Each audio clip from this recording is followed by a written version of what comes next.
In my experience, children don't get frightened by stories as long as they've got a reasonable ending, as long as the baddie gets killed.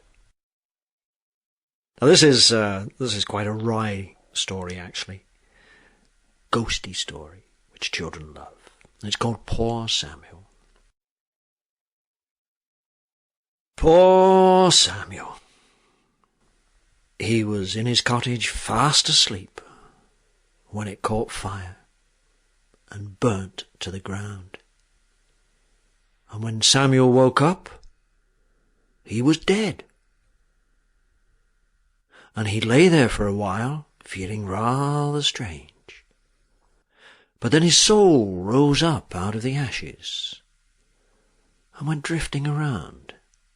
And Samuel, he felt strange walking around without his body.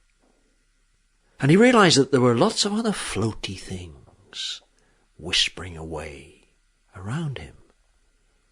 And he said, "Who are you?" And they said, "We're the wandering souls, Samuel. We're the souls who haven't yet been buried. Now what you have to do, Samuel, is you have to get down to the graveyard and see the big worm. And he'll get you eaten up so that you can go back into the earth and rest easy." "Oh, right, I'll do that," said Samuel. And he went drifting off down towards the graveyard. And that was a dank and dark and dismal place. Didn't smell too good either. And there, upon a great slab of stone, there was the great worm. And that worm was swaying its head from side to side as though looking for something to eat. "That you, Samuel?" said the worm. Yes, it's me." "So you're dead, Samuel?" "Well, yes, I am." "And you've come here to be eaten up so that you can go back to the earth and rest easy. That it?"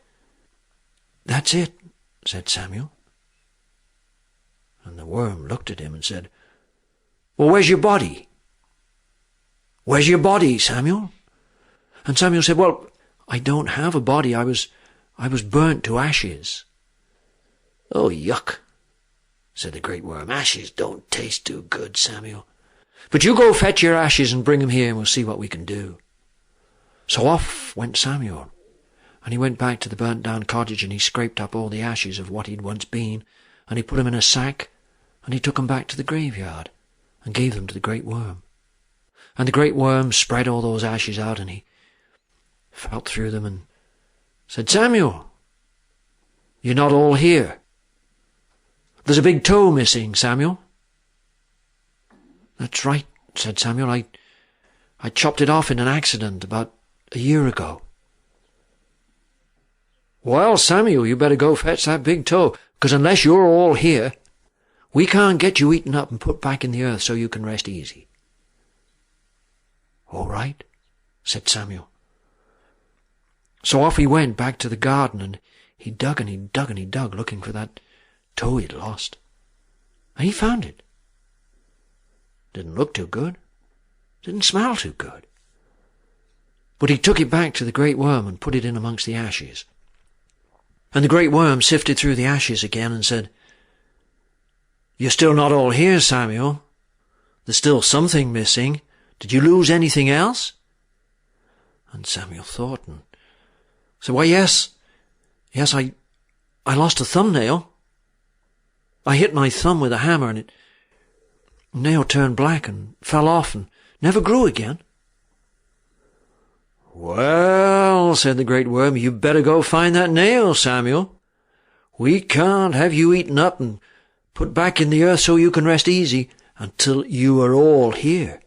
You'd better go find that nail."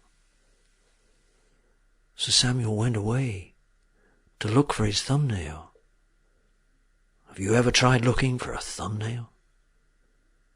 He looked and he looked and he looked. And as far as I know, Samuel is looking still. So if ever you find a thumbnail, you make sure you get in touch with Samuel. so he can take it to the great worm and get all eaten up and go back to the earth and rest easy.